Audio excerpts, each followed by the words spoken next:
Maswerteng hapon po mga ka-STL. Narito na po ang resulta ng STL Rizal para sa araw na to, second draw. January 7, 2026, araw ng Miyerkules. Naway ang mga natayaan niyo pong mga numero kanina ay manalo nawa ngayong hapong ito, 4 PM. Kaya't kunin niyo na po ang inyong mga ticket. Narito na po ang resulta.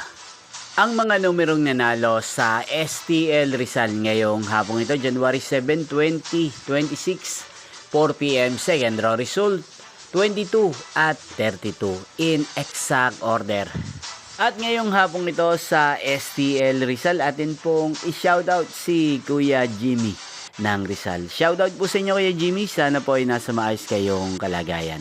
At sa lahat po ng mga taga Rizal na lagi pong nanonood sa channel na to, shoutout po sa inyo. Inyo pong napanood ang resulta ng STL Rizal. Maraming salamat po sa patuloy nyo pong panonood at pagsuporta sa aking channel. Huwag pong kalimutang mag-subscribe. Magkita-kita pong muli tayo mamayang 8:45 PM para sa third draw result ng STL Rizal.